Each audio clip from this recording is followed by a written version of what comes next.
And we live. Hello, everyone. Hello. Welcome to episode 41 of the MMAHOLIcs. Tonight, we're breaking down Ultimate Fighting Championship 313. Thank y'all so much for joining us. You know, we always love doing these breakdowns. We're doing this for a while now. Just still keeping our consistency up, like how we said we would in 2025. You know, everyone has these New Year resolutions and stuff, and we're trying to make sure that we stay on our goals. That is staying consistent for you guys this year. We love doing this. We love fights. We're always talking about fights off camera. So why not do it on camera and have some fun with some other people across the world who love MMA like me and Nikki do. But speaking of Nikki, how's your week, man? It's Friday. We usually do this on Wednesday nights, of course, but we had to do a little bit of rescheduling just for the sake of circumstances this week. So how was your week and how are you feeling, man? It's Friday. It's UFC 313 Eve, as I like to say, the day before pay-per-view. So how you feeling? Good, brother. Good. It's Friday night. Everyone enjoys the Friday nights. Yeah, we couldn't do Wednesday. I was having some eye shit going on. I told you about I was at the doctor all day. Dude, I got home and I couldn't even I couldn't look at my phone. It was actually blurry as hell. So I was like, I texted you. I was like, yeah, we gotta reschedule that. And you were on down with that. So Friday works. Here we are, ready to give our breakdowns and shit. I'm feeling good. About to go to the gym in the morning. Got an early session tomorrow, so yeah, feeling good. Just got a haircut today. Haven't had one. First haircut of the year, by the way.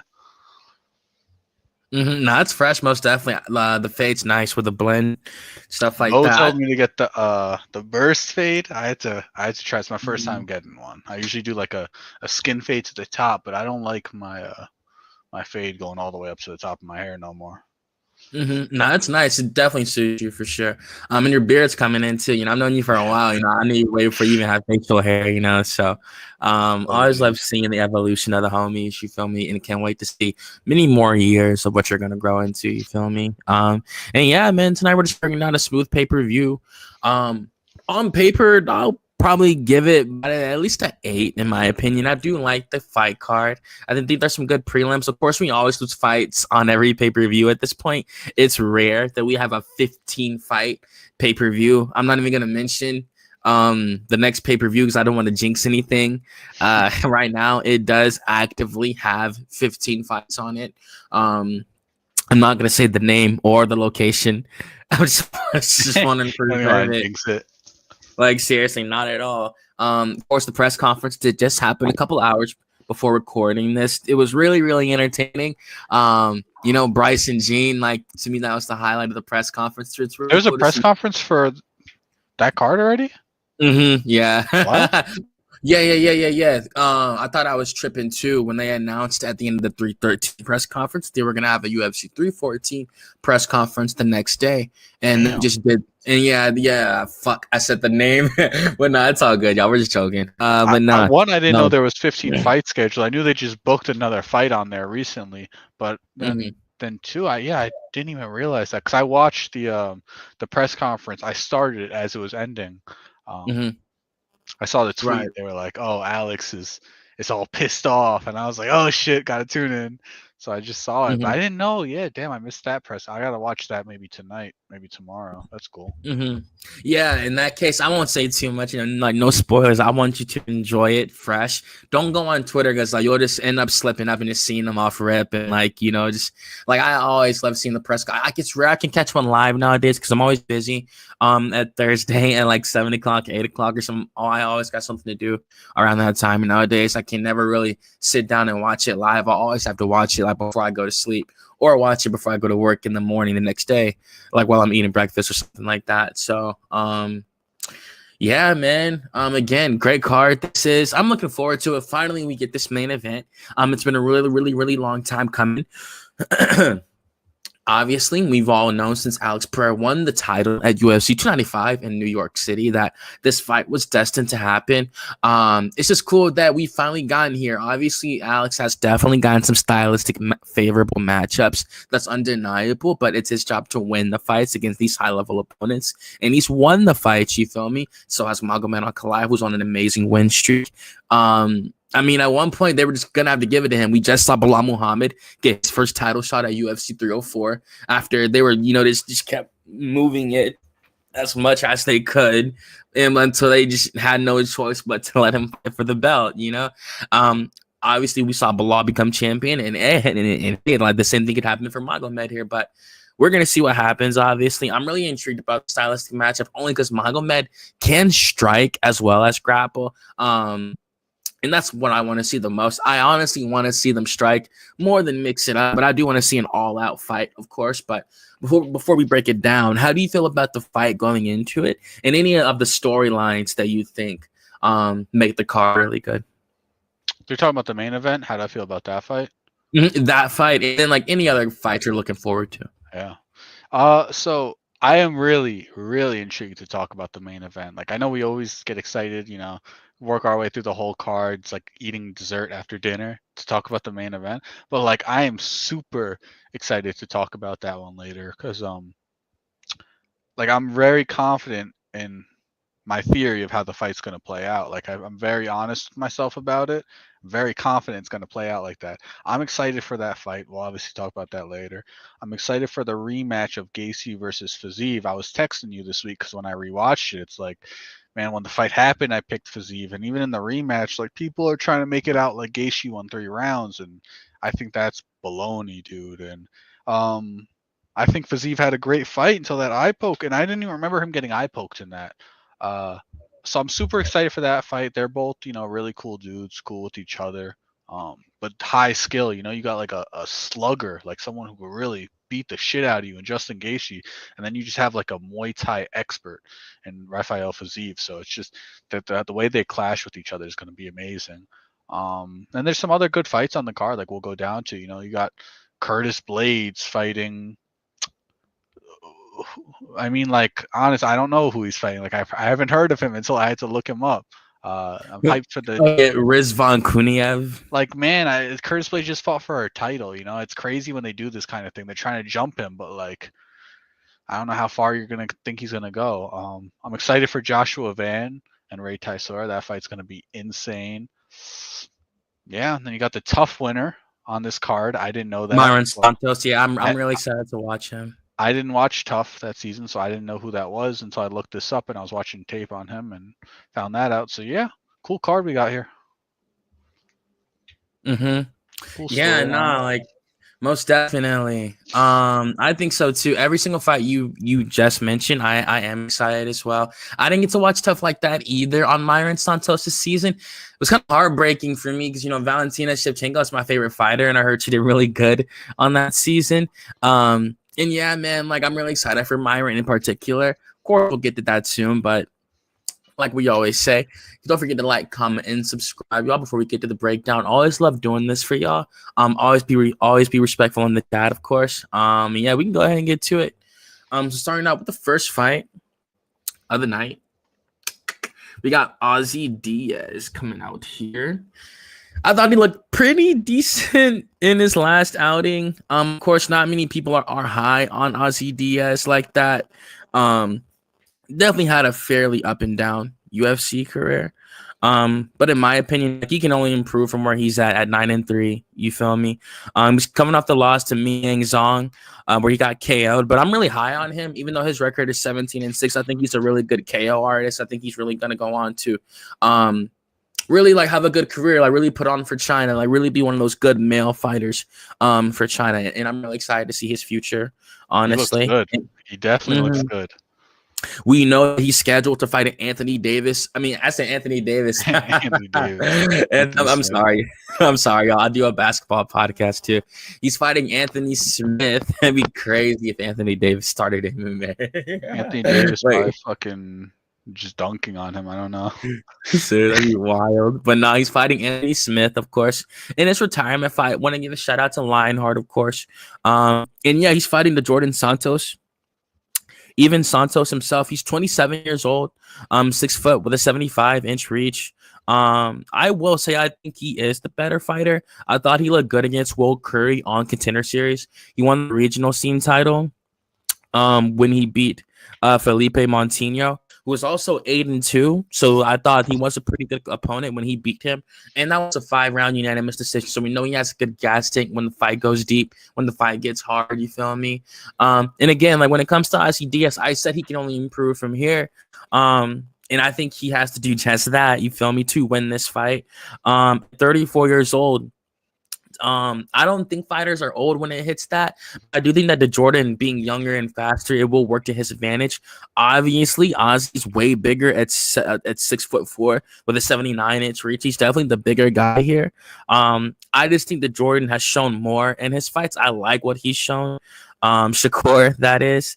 And granted, like he's at a pretty big size to disadvantage in this fight. The Jordan Santos is. But I don't know. Like I honestly just feel like Santos can get this done. This is a 185. And obviously Diaz is a pretty big guy, so like the weight cut might affect him. He's fought at light heavyweight before. And he's going down to middleweight in this one. Obviously, I see why he'd want to do that. Coming off that loss to Min Yang Zong, but I don't know. Like, I just think that the Jordan Santos has shown better in his recent matchups. And we got to see how, like, the weight cut's going to affect him. You know, you're going down in weight. You're cutting 20 pounds, you know, at 34 years old when your body's not really acclimated to doing that. And he just got knocked out in his last fight. And that wasn't that long ago when he did get knocked out by Zhang. Like, that's the thing. Like, I get it. Like, you know, like, this guy's got to get paid. But that was 3 months ago when he got elbowed and ground and pounded by Min Yang Zong. So I was going to go with the Jordan Santos, just the faster fighter. This is his weight class, so he'll be acclimated to the weight. And we'll see what happens. It's a fist fight at the end of the day. You know, anyone can get knocked out. These are grown men. These are top-tier martial artists. But I think the Jordan Santos has looked better in this recent matchup. So I'm going to go with the momentum, the youth. And just the overall skill set of the Jordan Santos in this one. I'm going with Shakur in this one. Hell yeah. Ty bets in the chat. What's going on? He's got Jordan by either sub or KO. I'm going to agree with Ty. I think Dijon wins this one by sub or decision for me. So, you know, Diaz is coming down from 205. So not natural weight class. See, Diaz is it's an oddball. So like it seems like he was brought into the UFC to really boost up his opponent. I don't know if he's necessarily UFC talent, and then he's also like, what weight class is he? You know, so he's fighting in 2 different weight classes, 15 pounds apart or 20 pounds apart, whatever. It's just a little weird with him. And then you got someone who looks really good in Santos. You were right; he looked good on Contender Series. I think he could just grind this one out, man. I think he's gonna not be dominant, but he's just gonna be better in this fight. So I have him winning this one for sure. Yeah, sub or decision for me. He also looked pretty good at the weigh-ins. Has 6-pack going on. Pretty sure, if I'm thinking right, he had like the 6-pack. He was looking lean as hell. Most definitely. Yeah, man. And I think it's just his time right now, like with the momentum, his age. Like I think he's just really hitting his prime at the moment. Want to give a shout out to Jace. Most definitely like one of my favorite MMA YouTubers, also a great friend of mine, of ours, most importantly. And yeah, like his YouTube name is Audrey's, but his name is AJ. Always love talking to you, AJ. Shout out to you, boy, all the way in Australia. I know you're in a whole other time zone, but you're still giving us a click. So we really always appreciate that. And enjoy the show, man. Thank you again for joining us. You know, feel free to comment on any fight. You know, we appreciate your expertise in the chat. Always, you feel me? But moving on to the next one. Want to give a major shout out to Chris Gutierrez and John Sexy Mexi Castaneda for taking this on short notice. They did not have to do this. That's why this is a 145 when these guys are 2 bantamweights. But you can go ahead and start this one off and give your pick first if you want. Yeah, so I thought I was gonna like Chris Gutierrez in this fight. Like I heard the name, I knew the name, and that usually sways you when you make a pick. Like you always hear a fight and you hear the one guy, you're like, oh, I know his skill set. I'm pretty confident in him. But then, you know, it depends. Like Gutierrez, he's really good at managing distance. Anyone who breaks down Gutierrez will say calf kicks, calf kicks, calf kicks. But the thing about calf kicks is they don't really mean shit when your opponent's amazing in both stances, which Right. John is. John is great in both stances. So you attack that lead leg, he switches. One, now your calf kicks are going to be weird. Right now you have to throw calf kicks off your lead leg. They're not going to be as strong. So it's going to be weird. I really wonder how John's going to fight. Is he going to, stay in his natural stance, or is he going to come out? I think he's orthodox. He's going to come out in southpaw off rip. So yeah, the calf kicks are kind of eliminated. Chris, manages distance, but when people get close, he doesn't have the greatest boxing. I think John could just take advantage of that in this fight. I think it'll be a close fight, but I'm gonna take John Castaneda to win this one by a decision. Amen. Third fight of the night. No, I'm in second. My bad. I was looking at the third one. Second fight of the night, and we're already agreeing. I was gonna go with John Castaneda as well. I don't know, like I just like what I've seen from him more. I didn't really like what I saw from Chris Gutierrez in that Song Yudong fight, especially in that 5th round. Just with the fight IQ, I don't really know what he was doing there. Of course, he knows way more than me when it comes to fighting. Period. But I don't know. Like I just think John Castaneda has been a little bit more consistent in his performances, and I think he'll just look better in this one. Honestly, obviously Gutierrez is a really dynamic striker when he's on. He has great footwork, great feints. But I think Castaneda might be a little bit of a more well-rounded fighter, in my opinion, with striking and the wrestling. So I think Castaneda can get the fight to the ground if he wants, maybe mix in some wrestling, like use his own striking. And honestly, he did win by decision. Obviously, we just saw Gutierrez go 5 rounds with Song Yudong not too long ago, so we know he does have a good gas tank as well. But like I said, I just like what I've seen from Castaneda more, so I was going to go with John Castaneda in this one. And going out to yep, most definitely. We'll see how long it lasts, of course. I think it's over right now. Honestly, I think it's over. Let's see you take this one. Yeah, man. Like, this is a really fun fight. Really exciting fight. Got 2 young guys.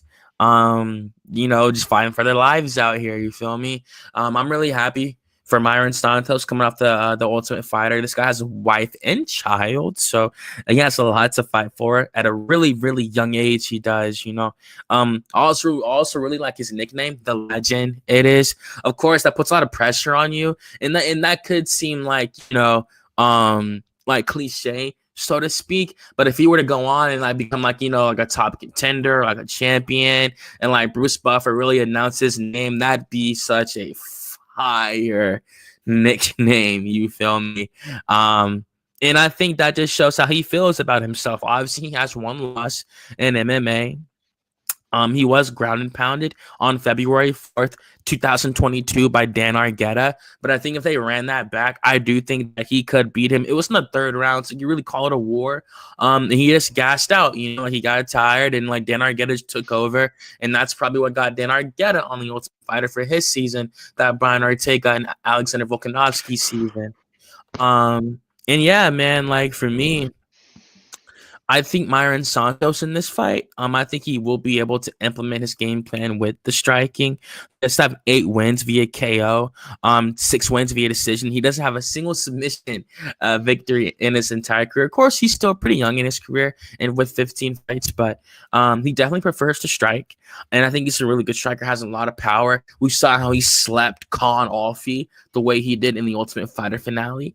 That was on that Jared Cannonier and a Kyle Bahayo card. In my opinion, that was the best. That was the best Apex card last year.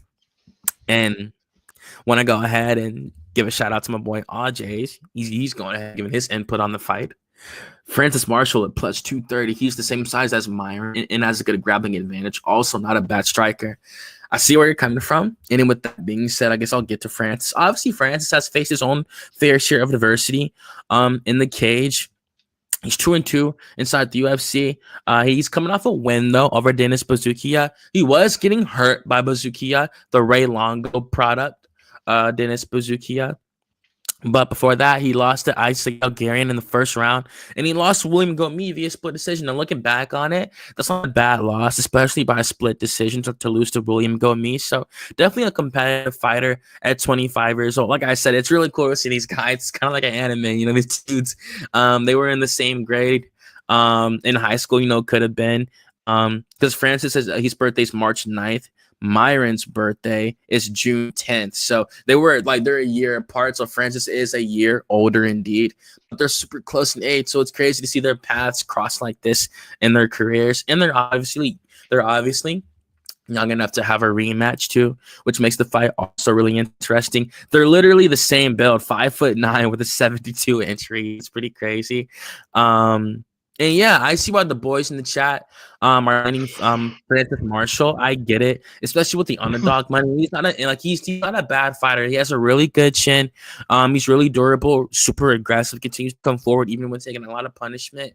I know people like to hype up fighters with that, but like that's a true trait of his. Like to really, especially if you're betting on it, to know like if he's landing good shots and even if he's taking damage, like he'll continue to pressure. And some judges will take pressure and damage over like some pitter patter shots and stuff like that. So Marshall will continue to pressure even if he is getting popped in the face. But for me in this one, it's pretty funny. Damn. It's a close fight now that I look at it. For real. It really is a close fight. Like I don't really look at betting on stuff like that. If I'm betting, sure, but if I'm looking at competitiveness, I don't really look at betting odds. Like these are like some of the best martial artists in the world. You feel me? So I don't really be looking at it when it comes to that. But to get to my pick, of course, I was gonna go with the legend, Myron Santos in this fight. I just think he's riding really high. I'm watching the embedded. He stopped by the Ultimate Fighter House during the new cast who are filming right now actively, just to give them some inspiration about what they're going through. We're really like hearing the headspace that he's in right now. I'd be surprised if I saw him lose this fight, knowing the momentum that he has, the skill set that he has, and the mindset. He's just super focused right now, and I really think he can come out here and I don't want to say a knockout, but I think he'll land the harder shots. I think wherever the fight goes, he will be prepared. He went through a gauntlet on the Ultimate Fighter, so I definitely think he's definitely determined to see how far he can really take his career. And I'm excited to see where it's gonna go. You feel me? This fight can go anywhere on the ground and on the feet. You feel me? So regardless of whatever, it's gonna be entertaining. But I was gonna go with Myron Santos in this one. I think he'll be the better striker, land the harder shots, be able to keep the fight on the feet. He knows he'll have the striking advantage in most of his matchups, especially at this early stage in his career. So I think he'll really train that grappling, train that takedown defense, be ready for that. I think it'll be rare if we see him gassed out and wilt under any pressure. I think he's ready for this moment. Most definitely making his official UFC debut. So we'll see how it goes, man. It's a close one. I'm really excited for this fight. It's crazy. It's only the second fight of the night. I'm really excited for this one, most definitely. But yeah, I mean, third fight of the night. Third. Yeah. No, you're good. Yeah, the bout order. Yeah, it's the third fight of the night. Yeah, it's just that it's really the fact that it's on the early prelims. It's the fact that it's throwing me off. Of course, these are two prospects that people don't really know like that. But I think skill wise, it's going to be a really good fight, most definitely. So, you can give your pick in the fight for the third fight of the night, most definitely. Yeah, definitely. Great breakdown. You took, like you said, all the major talking points. That was it. Yeah, Francis Marshall's an interesting one. A lot of people will be taking him at the money he's at. He's seen some really good competition in the time he's been in the UFC. He beat Connor Matthews on the Contender Series, split decision with William Gomes. And Gomes is a good fighter there. Got knocked out by Bulgarian, who was undefeated at the time. Lost his O to C Rod. I mean, who hasn't lost their O to C Rod? And then he beat Dennis Bazooka by a split decision. But man, he was getting tagged in the third round of that fight. He was getting some bombs landed on him, and that's what I'm scared about in this Santos fight. Same thing. He might just get hit hard in this fight, like you said, and that could be the deciding factor in this one. I think this one is gonna go to Nikki with the split decision. I think this one does go to a split decision. Honestly, it's gonna be very razor close. It just goes to show you though that Francis has just fought very good competition, and he's continuing to add on to his competition another. Now this is a prestigious name, someone who wins tough. Like just because I mean you could have a shitty career, you won tough, you won the gauntlet, just like you said. So I think Marion Santos is a prestigious name. Putting that on your resume, just another name that he fought. I'm gonna go with Francis in this fight to win a decision. I think this one's razor close. You could pick either way. Uh, Marion probably is the better fighter. Um, Obviously, record wise, what he's accomplished, and this is his UFC debut. And I did see the embedded episode. He did look very confident. Um, like he knows he's supposed to be in the UFC. He knows what those guys have, what they're going through right now, currently at Tough. So yeah, he seems content, happy, focused, like you said. But I'm gonna pick against him this one. I'm gonna take Marshall to win this one by a decision.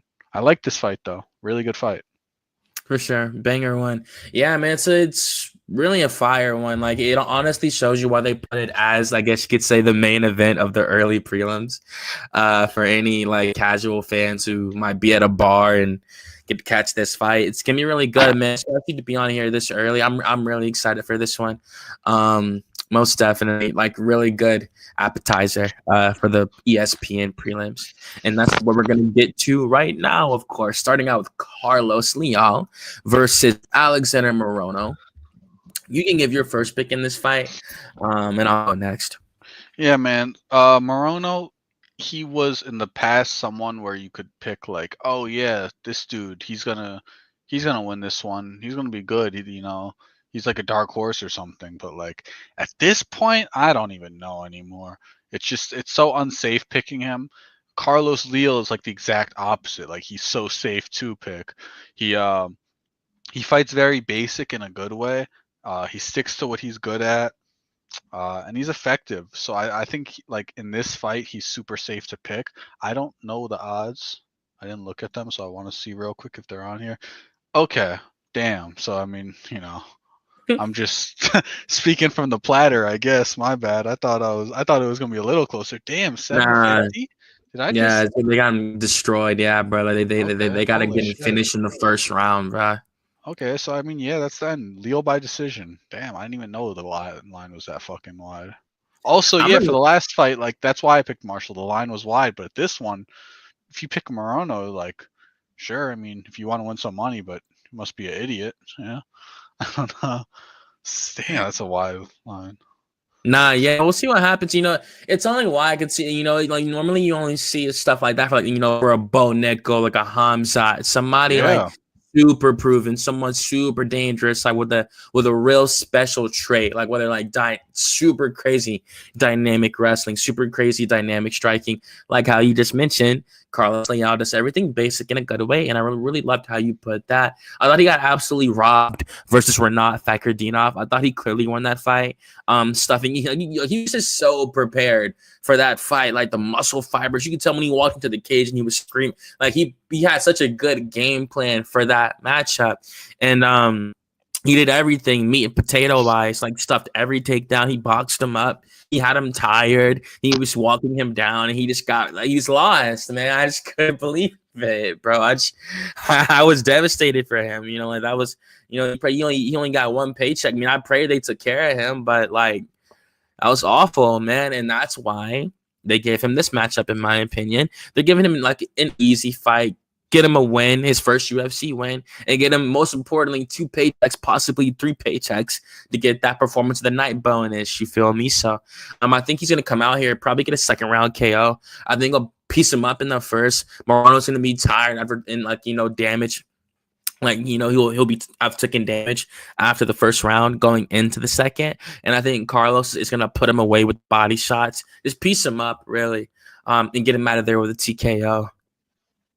yo, Umar just, or no, not Umar. Marab just posted a picture in the jacuzzi with Sean O'Malley, and it's like actually Sean O'Malley. For Like, real? Like that's actually Sean O'Malley. Oh, is it on his Twitter or his Look, look, look. Instagram? Look at the camera. That's crazy. Look, it's like actually all of them in there. He must That's have walked crazy. past them in Vegas or something like that, and he was like, "Hey, screw it," you know. And I doubt Sean's like mad to take a picture with him. Why? Because he just gave him a title shot. That's That's why. mad funny. No, that's crazy. That's wild. Obviously, we don't know what pay-per-view that will be. Could it be UFC 318? Well, I mean, what? Marab just fought at 311. So it'll be off for a good 6-7 pay-per-view. So we'll probably come back around UFC 318, something like that. Give Maybe the the New champion. York card. Sean O'Malley on the New York card. In the co-main event, that'd be Because I mean, you gotta perfect. think about the cards we have like Abu Dhabi, probably going back to London. Like the usual places. Obviously going to Las Vegas for International Fight Week. So yeah, I would say New York. Sean O'Malley. I don't know if he's ever fought in MSG. He said he doesn't like to really travel to New York because of the taxes when they tax check and stuff like With that. his check, I don't think it matters, dude. Most definitely. Nah, I definitely agree. I guess why you would say that. Only to even expand on that point about the matchups and stuff and like the locations and the dates. International Fight Week is obviously every single July. Then we know that. If I had to give a candidate for what that might be, maybe like I personally think it's gonna be Jones versus Aspinall. I think they will get the fight done. I think Dana's gonna pay John whatever he wants, especially knowing it's his last fight. It's just a big thank you for everything you've done. Of course, John's has some controversies too, but he's always shown up and murdered these dudes. You feel me? So, and Dana loves violence. You feel me? Violence made him a millionaire, almost a billionaire. You feel me? So, I don't think Dana has a problem with that at all. And yeah, like even with the dates, we know that they like to go back to London in this in the summertime as well. They're there this month on March 22nd. Can't wait to watch that card. Also break that one down for y'all. But I think that they'll probably go back to the London this summer, like I said. But yeah, I mean, I can see why you would say that, like with the dates and stuff. Like we'll see when Marab comes back though. And I do think he will be Sean O'Malley again. To be quite honest, but we'll see what happens though. He can make adjustments. But yeah, man, I was gonna go with Carlos Leal by second round KO. And moving on up the card. Shout out to Alex Morono though. He is doing some commentating. I think it's for LFA maybe or something like it might be Cage Titans. I was watching one of those cards and I saw him doing some commentary. So I always love seeing fighters chase their dreams. And in life after fighting as well. And moving on to a middleweight bout, absolute banger. This one's pretty tricky, in my opinion. It's a pretty tricky fight to pick. Both guys are good strikers, but one's more of a brawler, one's more technical.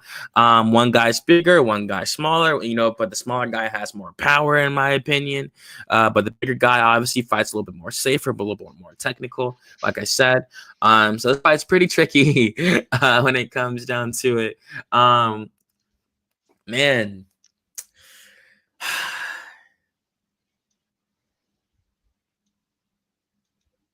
I'm gonna go with Bruno Ferreira, man. I'm gonna go with Bruno. Knockout. I'm gonna go with Bruno Ferreira. I'd like to get a second round KO, bro. Second round. You think he goes to the second round?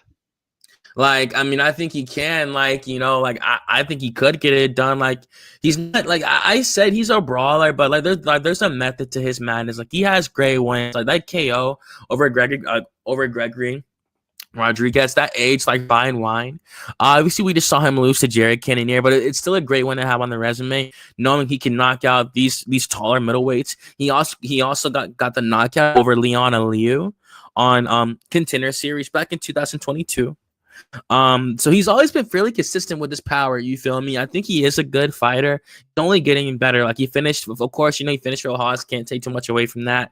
The elbow over Dustin Stoltzfus, I get it. Like Stoltzfus doesn't have the best UFC record, but it's more so about how he landed that move. That was amazing striking technique to be able to pinpoint where to throw that spinning elbow. I was actually there for that. I was there on that card in Louisville. My birthday is June 8th, and I live in Georgia. So I hopped on a Greyhound with a friend of mine, and I went to Kentucky and crashed at a friend's place. And all four of us, because it was my friend's brother and my friend as well, and we all went to watch the fights at the KFC Yum Center.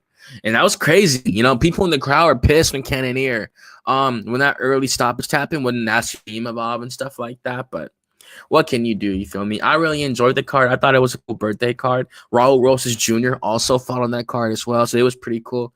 I was shocked to see that many Mexicans in Kentucky. It was pretty crazy in the arena. And yeah, that was the highlight of the card, honestly. That spinning elbow was fucking insane. To see that in person was just absolutely, it really shows you how high level of martial artists they are. You can go to an NBA game and see the basketball players, but if you go to a UFC event and see like the real martial artists like that, it's crazy seeing like what those dudes really sign up for like that, you know. And it's amplified because it's like it's in a cage, yeah, but it's on a jumbotron in an arena, and like it's just crazy, you know. And I think Fajeda has looked good. Of course, giving respect to Armin Petrosyan. He's 8-4 in the UFC, but like he's still a good fighter in my opinion. He's 3-3 in inside the UFC with an 8-4 record overall. He has 5 wins via KO, no wins via sub, and 3 via decision. So fairly a striker himself. Like I said, this will take place on the feet. He did get knocked out with a beautiful highlight reel double spinning back fist by Sharaputin Magomedov in his last fight. Obviously, we just saw Sharaputin lose his O to MVP, but I mean, hey, that's a tricky striker in itself, and I think Sharaputin can also learn from that performance as well.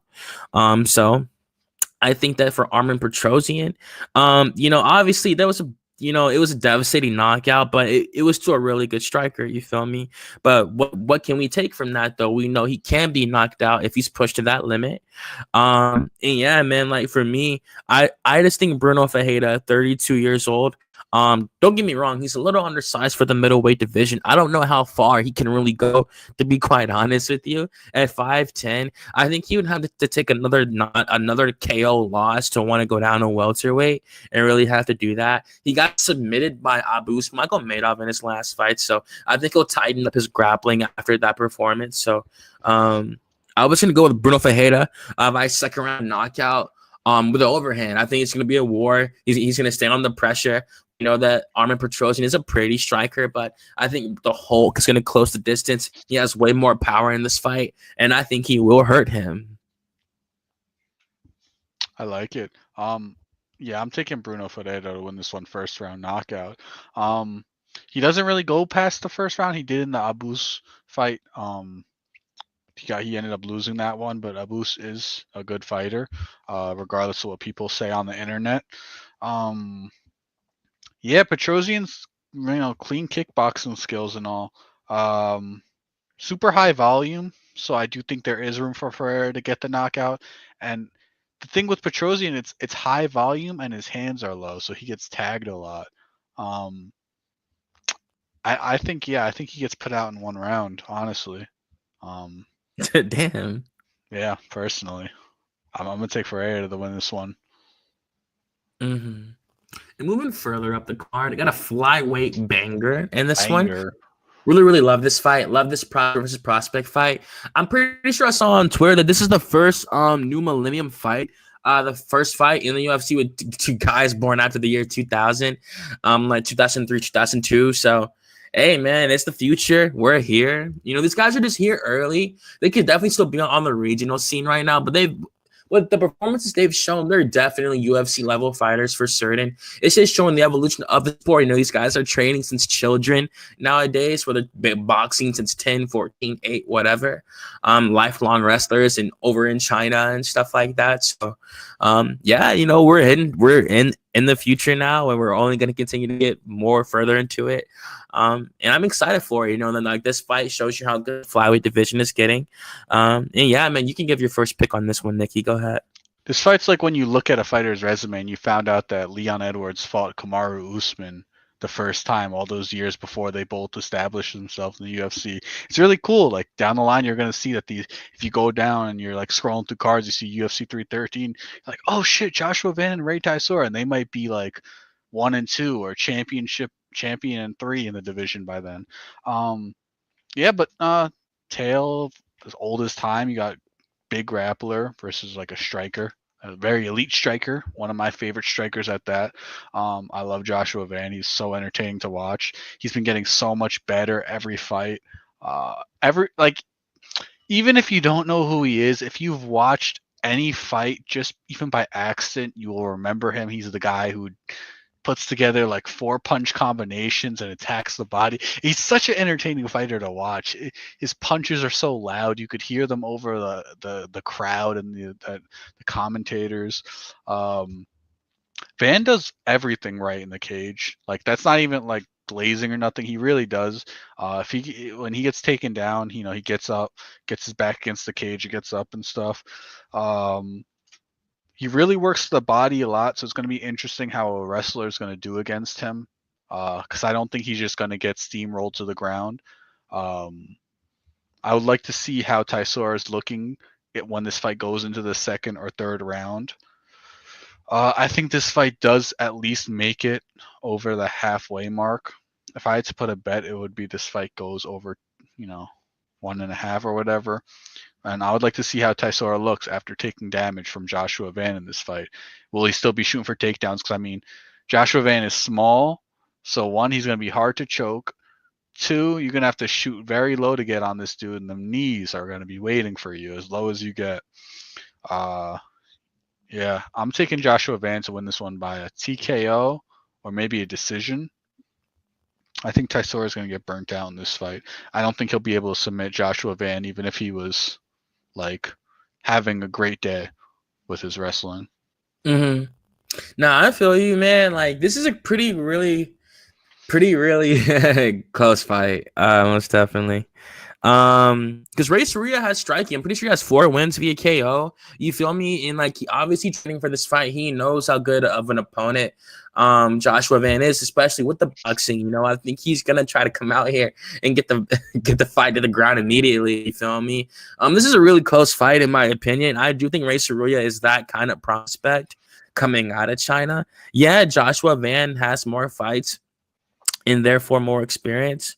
4 more fights to be exact, and not too many. But in those fights have come losses, and a knockout loss to Charles Johnson at that. It's a close one, man. It really is, bro. Because he got a great win over Carlos Hernandez in this last fight. But of course, some people might not be that high on Hernandez, but I really like Carlos Hernandez though. But this is a close one, man. Damn, this shit close, bro. I'm surprised it's not a pick 'em, to be quite honest. Yeah,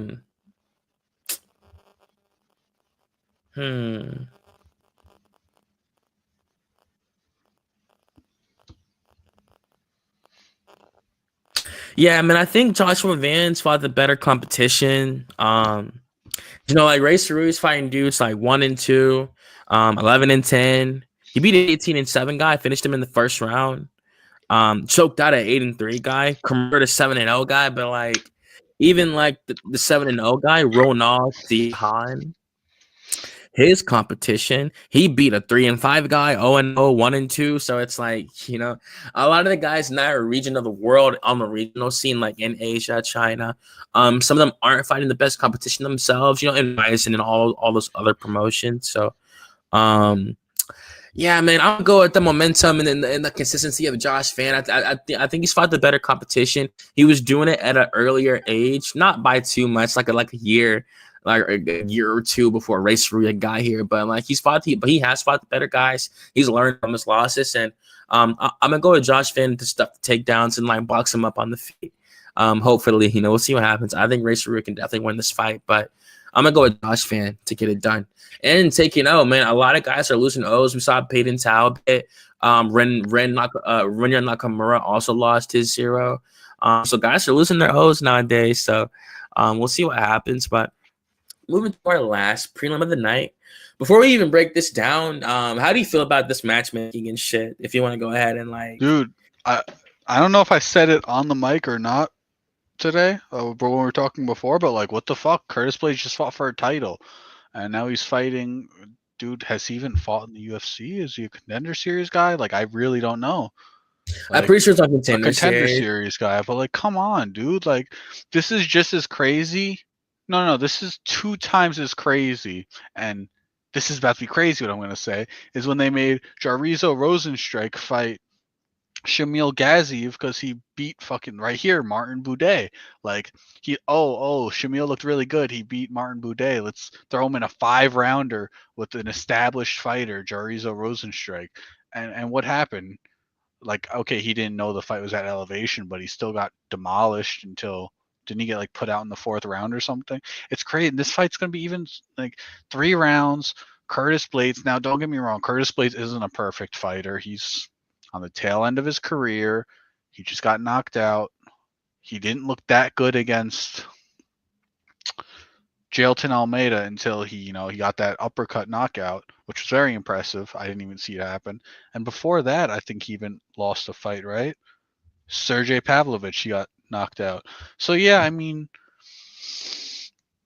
no, Curtis Blades doesn't feel like.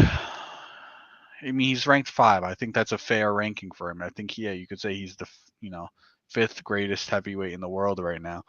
But like, man, this is disrespectful, bro. I just hope he doesn't come into this with the mindset of like, oh, they're trying to disrespect me. I hope he's on the same mindset he like you say, when he cuts his hair, gets his haircuts, feeling good, looking good, and comes in here and just gets the job done. I have Curtis Blades winning this one by a decision. Unless he gets something like a knockout or a sub, I think he could do all of it. But I have Curtis Blades winning this one by a decision. Yeah, same here, man. I actually think he can finish. I was gonna go with Curtis Razor Blades via 2nd round ground and pound. I think the 1st round he is gonna come out here and wrestle, try to get him tired. I think this guy he's not a fraud. I don't want to say that, but I don't think he's legit at all. We saw him with the PED issues over in the PFL. He cannot bring that over here with the Drug Free Sport International. They have replaced USADA, of course, and I don't think he can come over here in the UFC and try to pull this off, honestly. I think they're doing this to give Curtis Blades a good fight. I think they thought that fight was stopped early. Of course, I'm stretching it by saying that, but I think they're just doing it to give Curtis a favor on this one. Of course, they might be doing this to get new blood in the heavyweight division, but nah, man, I think they like Curtis Blades. He's been here for a really, really long time. He was like 26 years old, so they love Curtis. He's been here for a real long time. One of the staples in the heavyweight division at this point, and I think he can challenge for a title again at 34 years old. So, I'm gonna go with Curtis Blades be 2nd round ground and pound in this one. Let's go. There we go. On to the main card. And yep, really excited for this one. Most definitely. Man, Bobby Green's still out here, bro. It's really funny. Like, people are always comparing him to Tupac on like Twitter and stuff like that. Just because like he's always rocking like a bandana and stuff. Like, but I promise y'all, like, no, like he's there's a lot of dudes out here that rock that kind of style, Bobby being one of them, you feel me? But I will respect him, calling him King Green.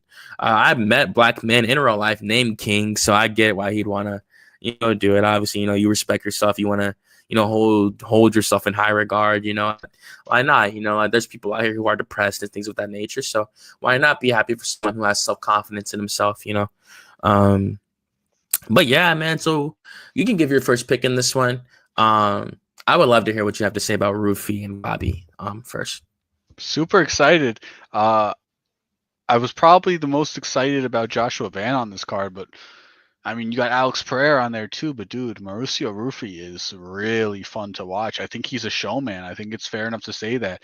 He comes out here and he puts on a show, just like his fellow mates in the Fighting Nerds. I mean, he's just super technical, dude. You saw it in the Lontop fight.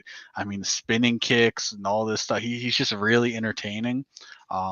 He's about to go 15 minutes with King Green, and I think he's more than happy to do 15 minutes of technical, flashy, just mixed martial arts. He's really cool to watch. 10-year age gap in this fight.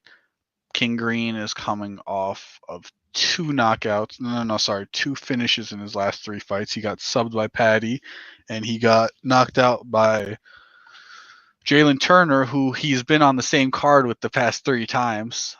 He's been That's on crazy. their card, 300, and now here. He did get the great win against Jim Miller. I picked King Green to win that fight. He looked really good.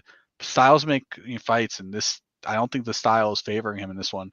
Bobby hands low and charges in. He likes to talk a lot, and then the talking stops pretty quickly in these past few fights. I'm not I would not be confident in him. He looks for counter striking, but like he's gonna be on the other side of way more reach. He's gonna have to cross a lot more distance to get in. I think if Mauricio wanted to finish this, just step back and just Sean O'Malley Aljo him. But at the same time, I think Mauricio is gonna go 15 minutes and win this one by a decision.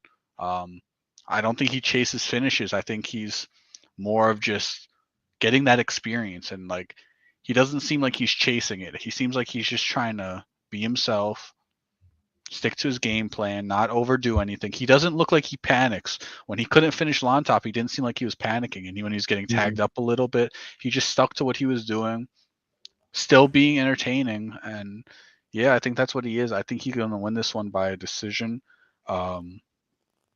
He could definitely get the knockout, though. It's not me saying there's no knockout. I think he can. But Roofy to win, knockout or decision. Yeah, man. I was gonna go with Mauricio by third round TKO. I think he can get the finish in this fight.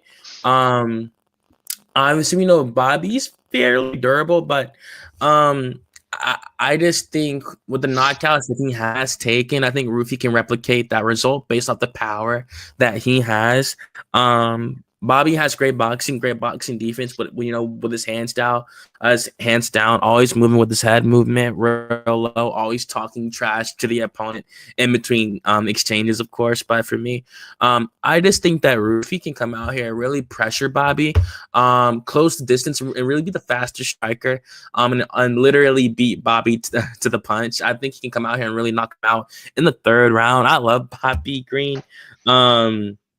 If this was 5 years ago, like if Bobby and like Roofy were the same age, I would most definitely be leaning Bobby, based off like the takedown defense, his hand speed.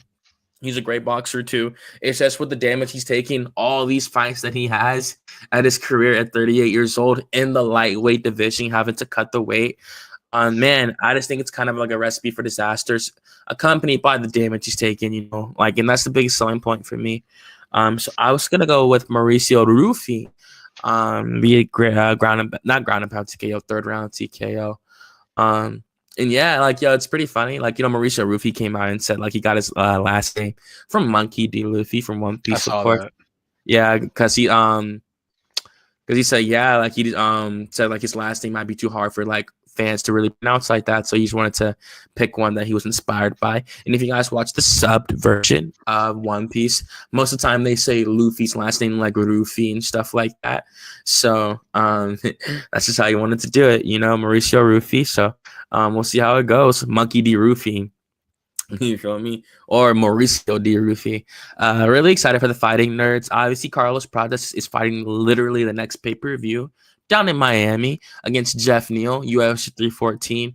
I know you haven't watched the press conference yet. They were there. They did talk about, some knockouts and stuff. So I'm really excited to see them get into the cage and really see who's going to replicate that type of result. Because for me, it's crazy, imagining in my mind, Jeff Neal getting flatlined like that, knowing how good of a boxer he is. But, Prates, after seeing the run that he's on, it's crazy to see him get finished like this, So that's a beautiful one. I'm pretty sure that's the pay-per-view opener too. I think Rodriguez versus Lopez. Rodriguez versus Pitbull. I think it's the pay-per-view opener. I think that's the feature bout, actually. Yeah, that's the feature bout. Rightfully so. Should definitely be the feature bout. One of the greatest featherweights of all time outside of the UFC is finally coming over to the Ultimate Fighting Championship. I'm extremely excited about Patricio Pitbull. I watched this entire career as much as I could over in Bellator. I was 12 years old when I started watching MMA. He'd been there for a real long time. So, I was watching for a long time. I saw him become the double champion over in Bellator, basically the whole Conor McGregor thing. And Bellator already knocked out Michael Chandler and stuff like that. So, Yeah, man. The fights keep getting better, and the fighting nerds, they're on fire right now. Like I mentioned, Carlos Prates, who was on 314. A lot of people got him knocking out Jeff Neal, but we'll see how that goes. Like that is a close fight, but either way, like anything can happen, especially with dudes of that magnitude with the power that they possess. And moving on to the next one, the second fight of the pay-per-view. Got the ladies in this one. Man, it's a close one. For me, it's more so about like where's Amanda Lemos at in her career right now? Oh, at this age in the straw weight. You know, we saw her challenge for the belt. It did not go her way, unfortunately. It didn't go her way. But my bad. I was laughing at Evan. So the Gotta give a shout out to comments. Evan. Yeah. Hey man, it is what it is. You're Can't fine, fight it. man. You can't fight it, No, man. If it's true, it's true. If I look like Dominic Reyes, I guess I look like Dominic Reyes. Hopefully, I can fight like him, man. That's the no, you're dream.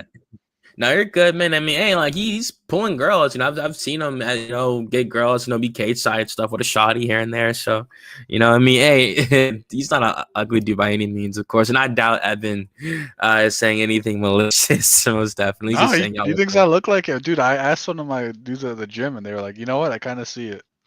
Nah, I get it for sure.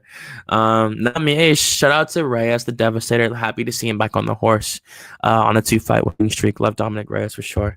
And yeah, man. So with this next one, like I said, like where's Limo at in her career? Like, is she gonna really try to fight for the belt again? Like approaching 40 years old, having to cut this weight. Can she go on a real title reign right now? Like for me, I think Yasmin Lucindo is in the prime of her career right now. People want to mention her age, this and that. Look at how many fights she has. Like she has so much experience in her career.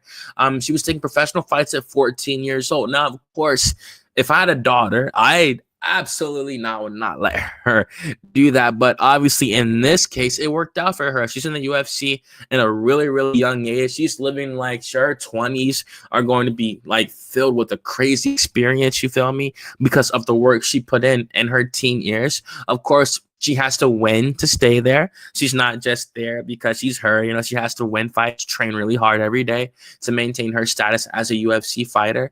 And I think she's doing that. She's looking better and better in every single performance, obviously. And then Marina Rodriguez, she did start to slow down at one point, but I feel like fighting a veteran as good as Marina Rodriguez, I do think that, it was bound to happen, and I think, going in there, leaving that fight with that bag, that victory, she only improved from that. You feel me? And I think she will look better going out in this fight as well. It's pretty crazy, because Amanda Lemos beat Marina Rodriguez, and now she has to beat both of them. Like it's like she's really like living like an anime right now, climbing the rankings right now at like such a young age. And I got Yasmin Lucindo. I think she's looked great. I'm with Eben. I'm pulling for her. I want to see her story. I mean, I want to see how far she can really go. She's so young. You feel me? I can't really see the typology thing right now. Could you pull up her age for me, please?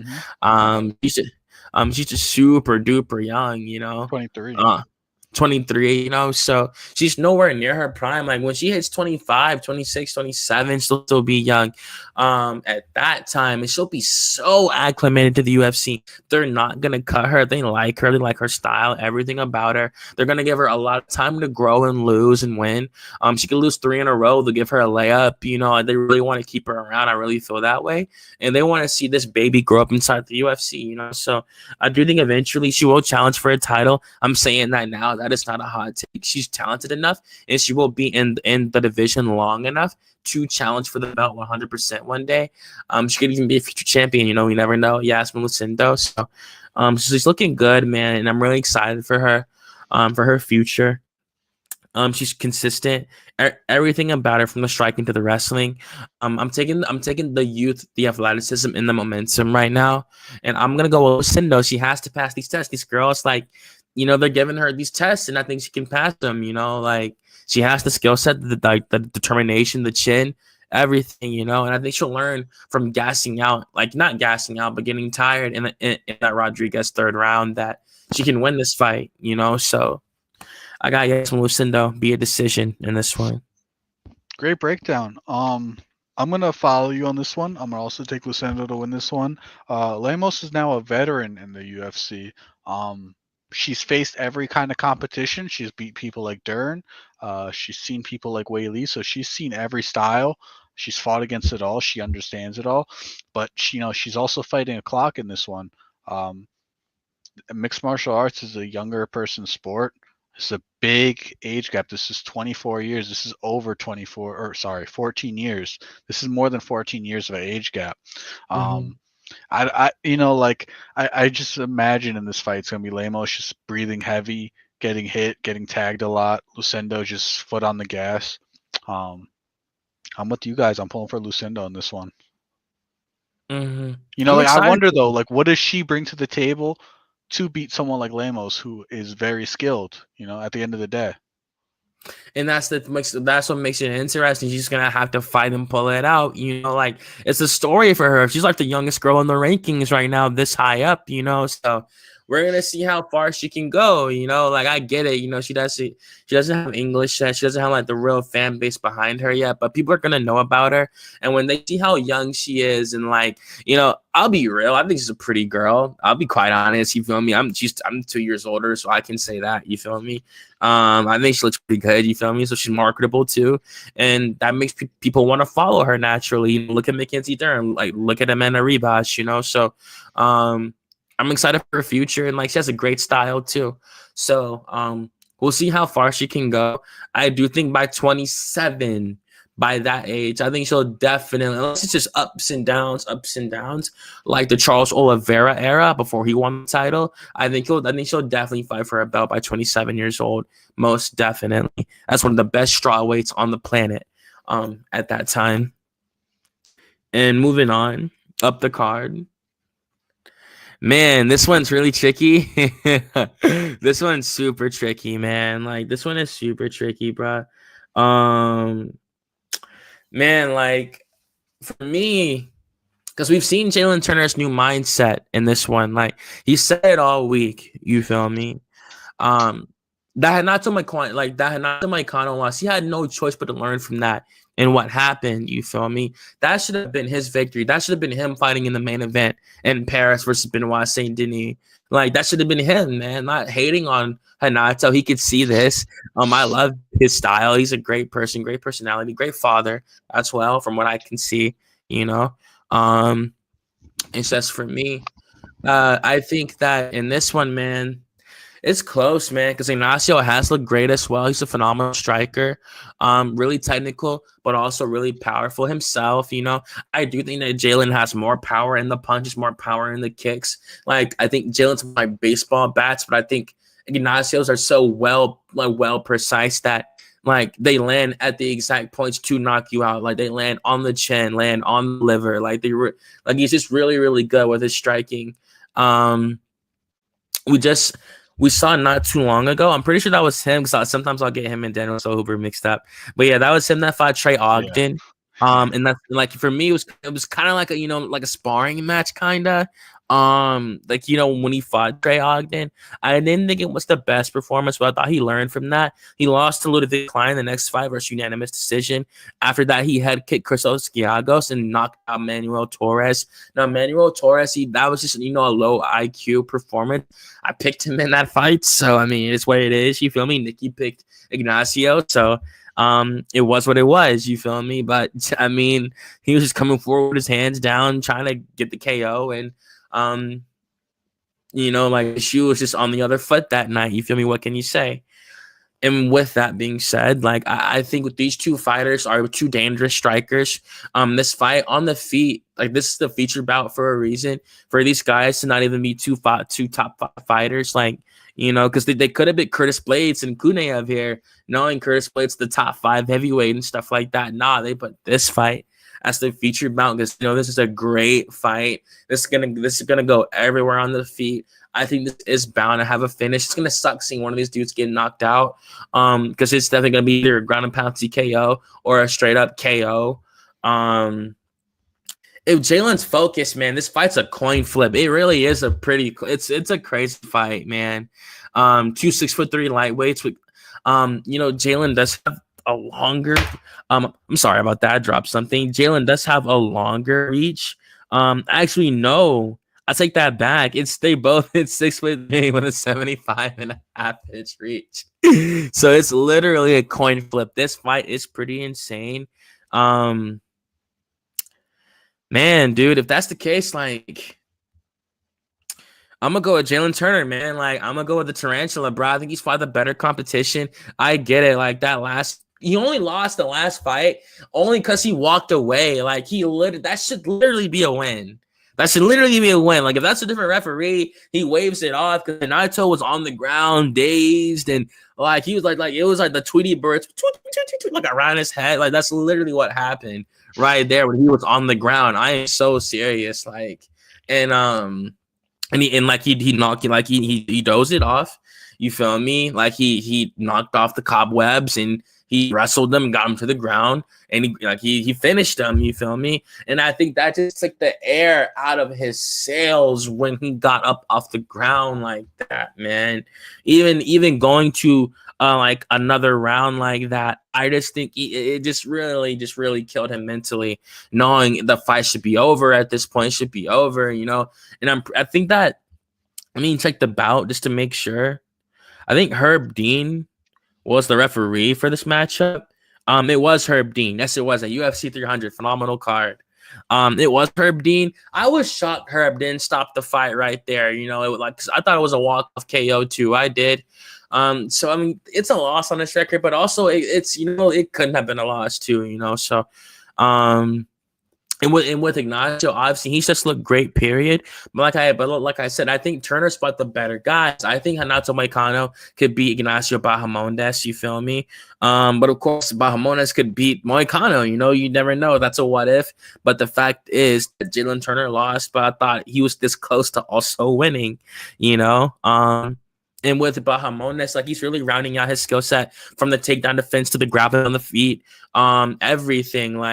Everything. He's honestly looking really good at 27 years old, but Jalen's only 29 years old. It's not like Turner's older by that much or anything like that. If that's the case, I'm gonna go with the competition edge, man. I think he's fought the better guys. I think he's gonna come out here and get a victory, man. As a UFC veteran, I think he'll come out here and do it, man. Like honestly, like you know, he lost to Dan Hooker. He missed weight in that fight. It was a split decision. Looking back on it, a split decision loss to Dan Hooker is a good look, most definitely. Knowing how good of a fighter Hooker is. Of course, Hooker broke his freaking arm in that, and Turner still lost. But I think that was just because Turner didn't have the best camp. He did gas out in that. But he landed some crazy strikes in the first round, some crazy head kicks and stuff like that. So yeah, man, like I was gonna go with Turner via decision in this one. It's gonna be a banger, but I think Turner's gonna land like the harder shots. He won't gas out. I think he'll remain fast throughout all 3 rounds. And yeah, man, like I got Turner. I agree with you. I'm also taking Turner to win this one by decision. This is the first time we're getting to see the 263 lightweights go at it. We always want to see if Jalen Turner could fight someone that matches his height, and now we're finally getting it. Ignacio is really good. He has some nasty kicks. He's super athletic. He has good footwork. He moves in his little space, and he's a great counter puncher. He waits for you to come in, moves, backs up, and just clips you. But just because they have the same, height and reach doesn't mean they both use it the same. I think Jalen Turner knows how to use his range way better. I think Jalen Turner has a grappling advantage. I know he's a purple belt, trains at a Gracie gym. You don't really see it too much, but he does have the ability to grapple. His nickname is the Tarantula, so I would assume he knows how to grapple. He has had cardio issues. He didn't have any weight issues, so we don't know if the cardio issues will play an effect, but it has been a consistent thing in his career that he has cardio issues. I don't think there will be a finish issue, though. I think if he has a chance, he's going to go for it now. I think this is like a new half of his career. He's only 29, so he's at the middle of his career. It's not like he can't learn anymore. Yeah, I think Jalen Turner has seen much better competition. I think he hits harder. I think this one's his for the taking. But Listen, I would love, at the same time, I don't care who wins this one. Ignacio, he's UFC Chile, so he has the whole, he has them on his back. I would love to see him pop up. He's a cool dude, entertaining. Him at the press conference, dude. He's speaking in two languages at the press conference. No translator needed. He said, "Wait, let me say it in English too." He's got a good personality, dude. I wouldn't mind seeing him win. I'm taking Jalen Turner to win this one though. Yeah, no matter what happens in this fight, if the UFC, I mean, they'll definitely keep Bahamondes around if he loses. I think they would keep Turner. I think they like Jalen off his personality. He's still very much a specimen in the lightweight division. Again, like he should be on a 2-fight winning streak right now with a 15-7 He could have been record. the champion. He could have Like been seriously. fighting. He would have been fighting him like Kano's spot. Maybe he beats Benoit Saint Denis. He's scheduled to fight Dariush and pulls out, and all of a sudden, hey, Jalen Turner, we need you to well, knocks out Islam in one. Maybe he's the champion of the world. He just walks forward, and then Mike Kano's shoes in the future. Islam shoots, uppercut, fight over. You never know. We're in an alternate timeline, so we'll never know. He's still really young for the lightweight. He's not even in his prime. I think we see the best Jalen Turner from 30 to 30, from 31 to 33. I think we see the best Jalen Turner at that time, where he's the most filled out, the most experienced, and still pretty young at that time to chase the title. Moving on to the co-main event, we've seen this fight before, of course, but not gonna spend too much time on it because this is a rematch. Of course, don't gotta break it down too much like that. But who are you picking, Nikki, and why? I'm taking Rafael Fiziev to win this one. Man, they got him at the favorite, and I think it's really a distraction. I think they want people to say, "Why the hell is Justin Gaethje an underdog? Let's put the money on him." That's what I really think it is. I think it's a ploy. I don't think it's that they think he's confident or any of this, or Justin got knocked out. I don't think they give a crap if Justin got knocked out in his last fight. I'll be real quick with this. Going off the first fight, Justin Gaethje took 2 rounds of swinging wide hooks all the time, while Rafael Fiziev was just regular Rafael Fiziev. Muay Thai, straight down the middle, knees, head kicks, jabs, and that's it. Just clean, winning that fight. I don't care what you say. He was winning the first round and half of that second round. Unfortunate eye poke. I'm not blaming Justin for it. It happens. Justin was dipping his head bad in that first fight, man. He was swinging wide and dipping, and he got kneed in the face 2 or 3 times in that. He was rocked 2 or 3 times in that fight. And people fail to remember that.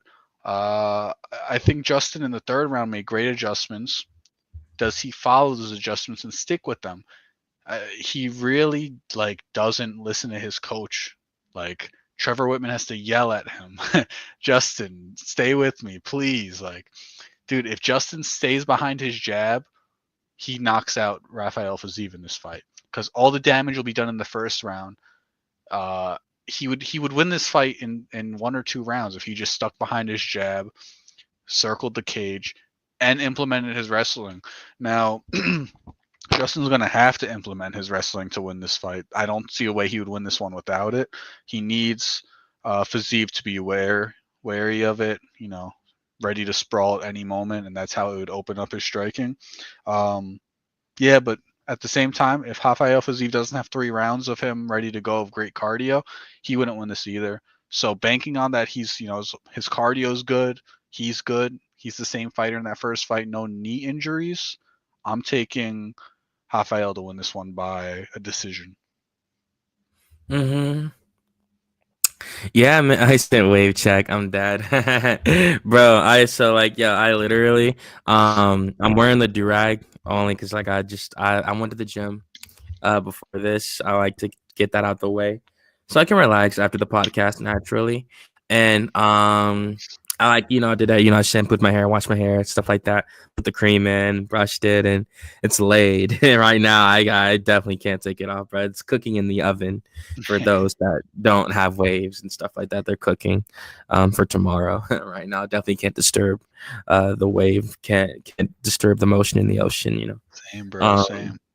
I'm dead. You remember But the group chat in back in like 2K15? mhm. Remember Marlon said, "You're Italian, you could get waves." I was like, "Really?" Waves.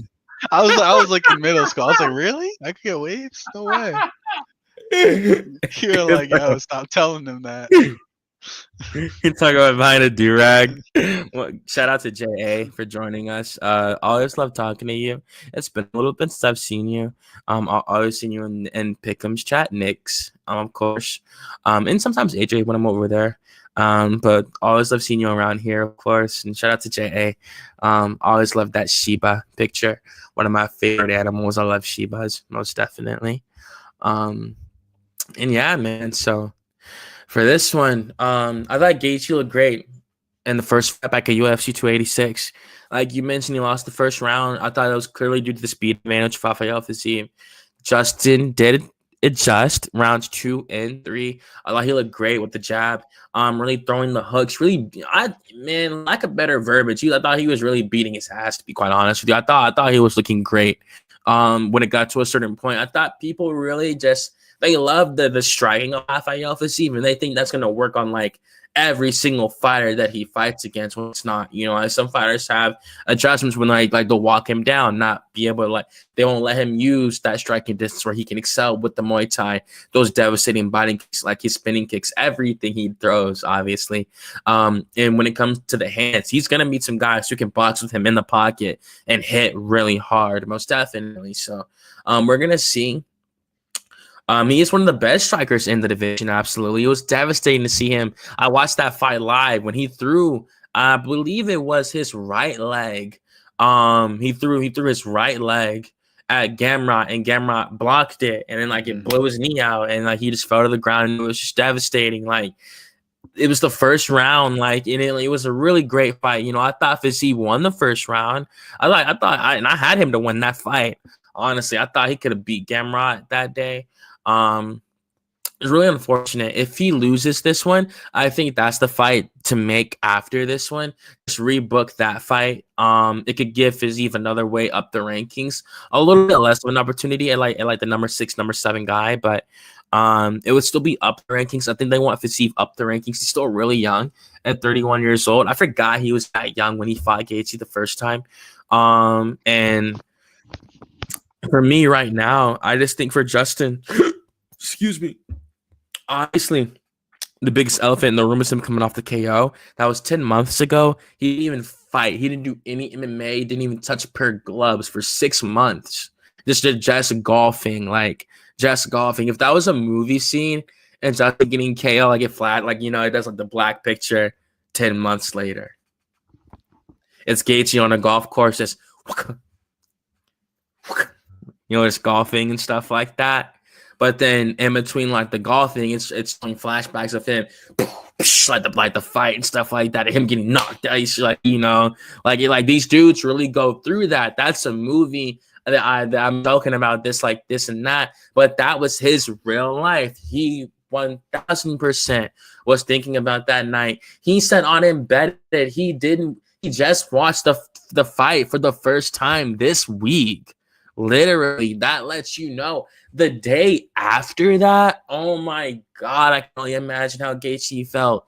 Having to a highlight replaying everywhere for the year, all over ESPN.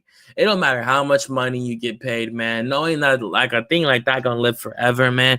You have no choice but to literally take it on the chin and just laugh at yourself, get better, and just know that's a part of martial arts. We saw what happened to Max Holloway. His next fight after that, so it can happen to anybody. And obviously, we saw Gaethje showing his face at fight events after that. He would get the biggest pop in the crowd that night because people still very, very much love the highlight. He's still one of the best fighters on the roster, even after losing a fight like that. Of course, it was a BMF fight. It had no effect on the division whatsoever, but he's still the number 3 ranked lightweight even now. So the UFC brass are still very much high on Justin the Highlight Gaethje. So, and of course, talking about the skill set, like I said in the first fight, I thought he made the better adjustments in rounds 2 and 3. I thought he landed the better shots.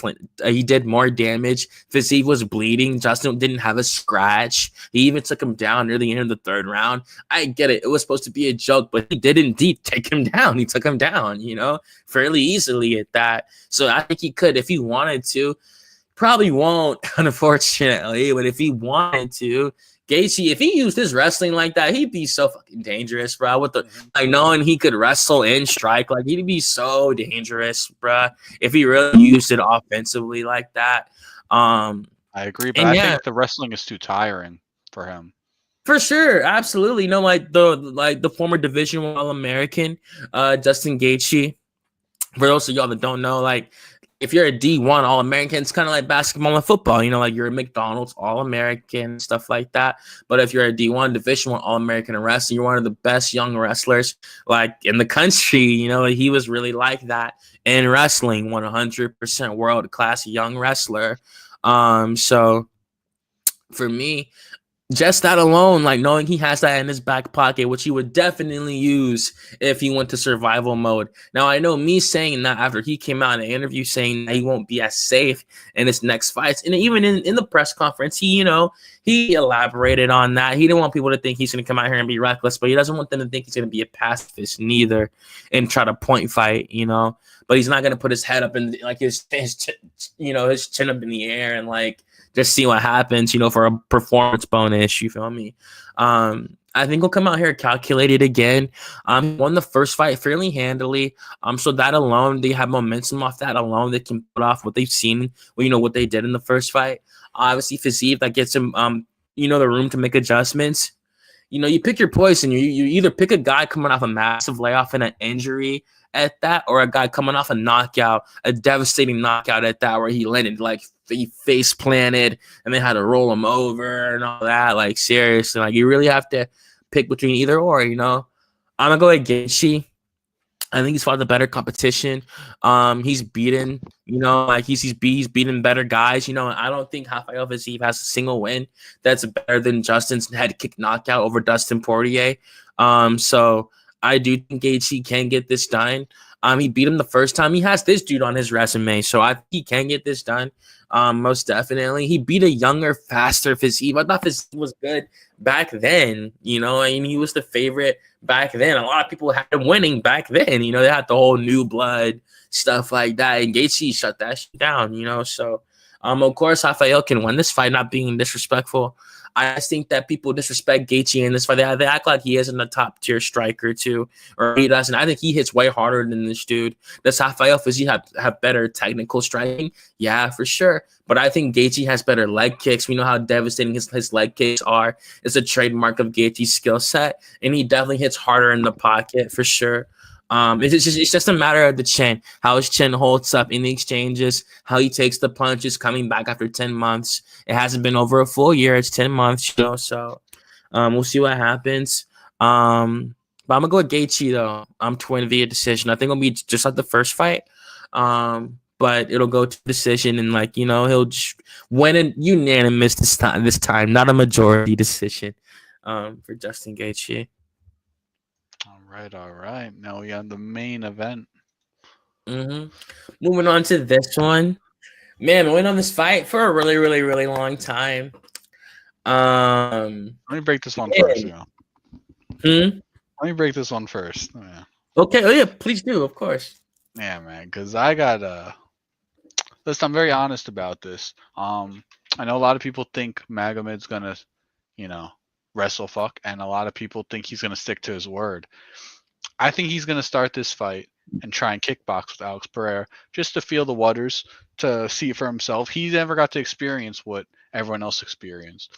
I think every UFC fighter who's confident in themselves would say they're not going to get knocked out the way Yuri got knocked out. Jamal Hill got knocked out.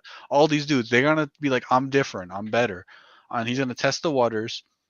He's going to have to come out here heavy checking the kicks. He looked really bad, Blachowicz, checking kicks.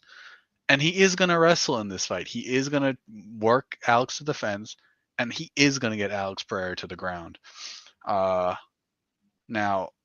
I think this is going to be very grappling heavy, very scramble heavy, and I think Alex is prepared for it. I've been saying for like the last 3 fights as a joke that Alex Pereira is going to catch a submission. Dude, this dude has been training with world class BJJ guys. He was training with Mikey Mesamucci, bro. He was training with another dude the other day on the thing. I genuinely think there's going to be grappling exchanges and Alex is going to sink in a submission. Does he get it? Most likely no. I think there's a chance he does. Dude, I really think there's a chance he gets a submission though in this fight because it's going to be grappling heavy. No way Magomed stands on the feet with him. He only has one chance at doing this. He doesn't care if people like him. He knows they don't. So I think he's going to try and bring this fight to the ground. Alex is going to gas a little bit from it. Now there is the chance this fight just stays on the feet. Alex knocks him out. I think that's what most people expect. They just stand up, blah blah blah, stand in front of each other. Alex flatlines him. But no, I think this fight does go into like the third round and Alex finishes him. I do think if I was to bet, I would put a money line and not knockout because I do think, again, I think there's a chance for a submission. I think people would think I'm like crazy. I'm saying that as a joke. I do think so because in the grappling exchanges, you just never know what's going to happen. He is a black belt. If you think so or not, that's fine. But dude, I think it's fair to say Glover Teixeira at 42 years old, 43 years old now, is a better grappler than Magomed Ankalaev is. Magomed doesn't have anything besides. Ooh, shit. Dude, Okay. I mean, you've seen him against the Blachowicz fight. It wasn't impressive. He just stayed on top of him. Like, it wasn't like anything high level. I think Glover's a better grappler. And Alex trains with him every day. So I would say he is going to have something for the grappling. He is going to be able to counter it. Not be better, but I think he's going to have something for Magomed. I think Alex is going to shock the world once again. And still, third round win. Yeah, man. That's what I think. Yeah, man. That's crazy. We literally got That's the my same fan round. fiction, I guess. We have the same round and everything. I got Alex Pereira with a third round knockout.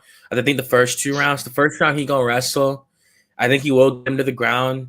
He's not gonna be disheartened by it. He'll be moving off his back, maybe elbow here and there. Just be super active off his back. Maybe even get back to his feet. They're gonna get back to striking. And that's where the damage will get done. I think he'll start chopping his legs once he gets the distance, knowing he can stuff some takedowns, especially when he gets the timing of his takedowns. I think on the feet, Magomed will be in trouble. If Jan Blachowicz had you hopping on one leg like that, you can imagine what Alex Pereira, what his leg kicks are gonna do. And I do think on the feet, he's never felt power, the magnitude of Alex Pereira. You're knocking out guys like Iwan Kutelaba and Johnny Walker, dudes that pale in comparison to the power of Alex Poatampaheda, of course. One of the greatest martial artists you've ever seen at this point, to be quite honest. Definitely one of the greatest fighters of all time. All-time great, most definitely. Definitely an all-time great. Top 15 fighters in UFC history, in my opinion. Even now with the young resume that he has in the UFC. And with Pereira, I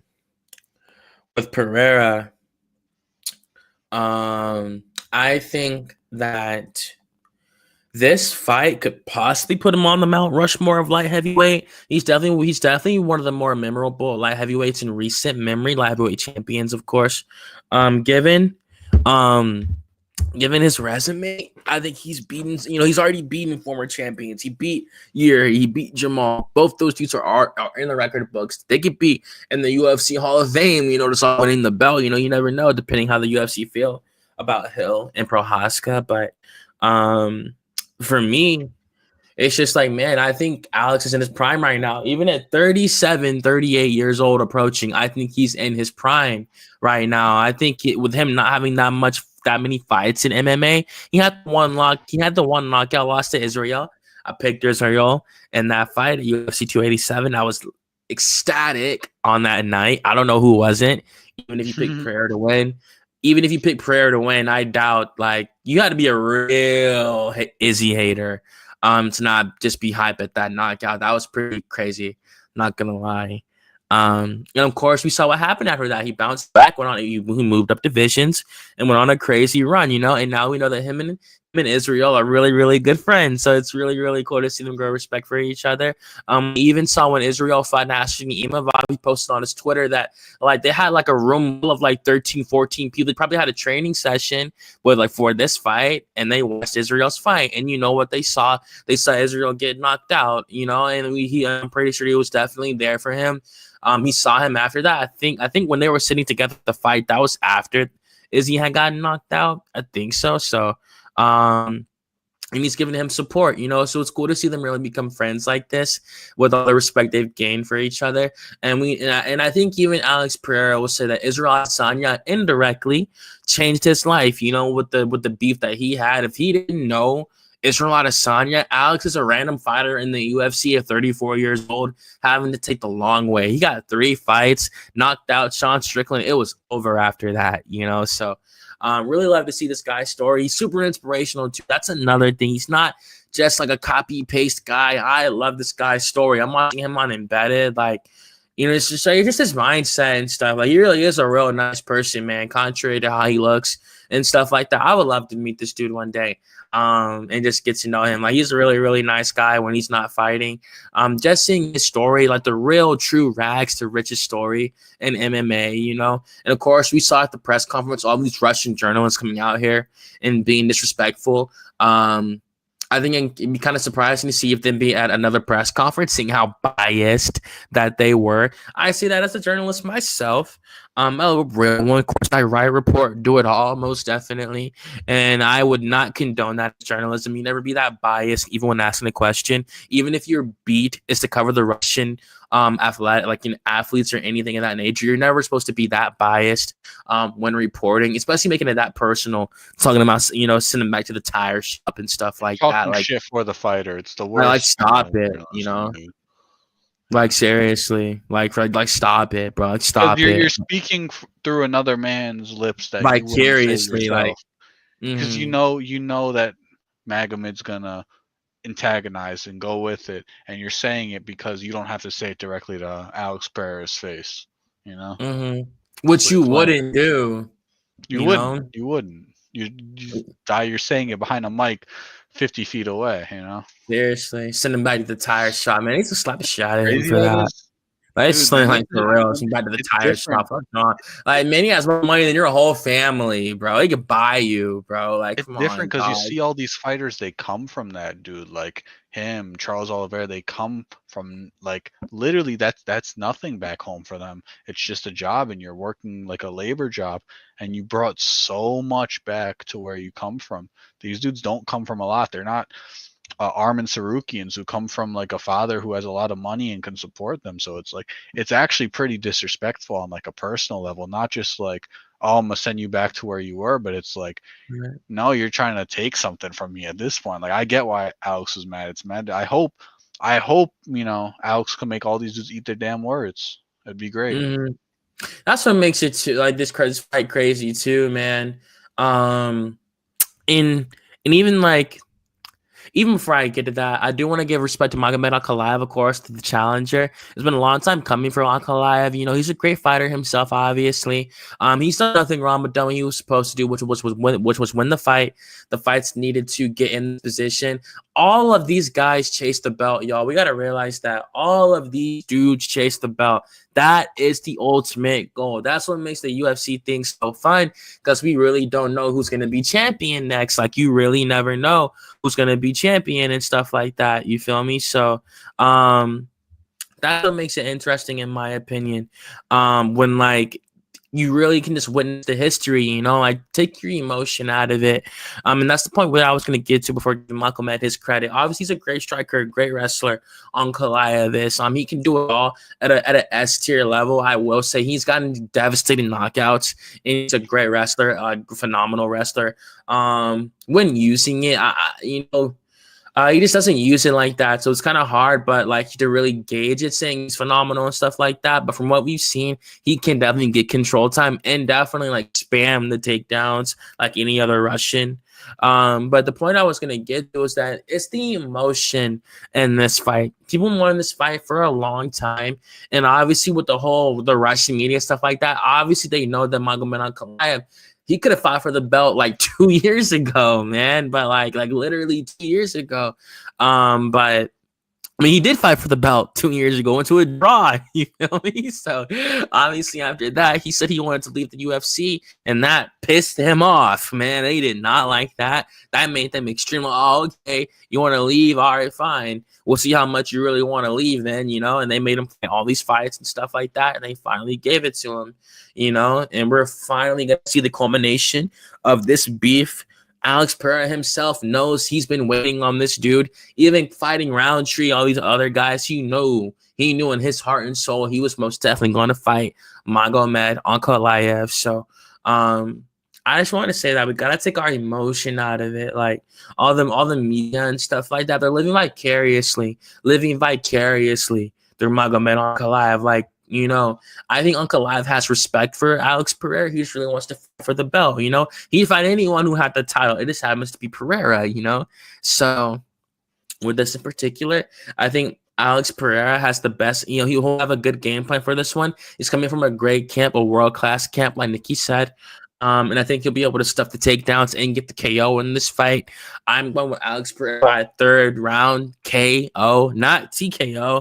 I think it's going to be a beautiful hook. He's going to drop him, and this is the ground and pound. It's going to be over. And like the crowd's going to go crazy. It's either this or it's going to be a decision by Magomed Ankalaev, and he indeed fulfilled the prophecy of becoming the new light heavyweight champion and bringing the belt back to Russia.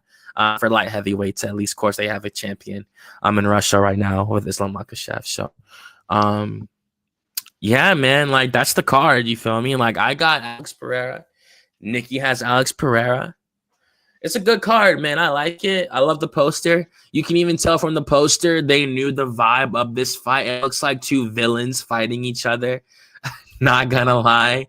Of course, they're both, you know, human beings with parents and, you know, families and stuff like that. But it looks, you know, it's kind of like a villain versus villain fight, kind of like Godzilla versus King Kong. You know, like I'm really excited for this. Really, really crazy fight this one is.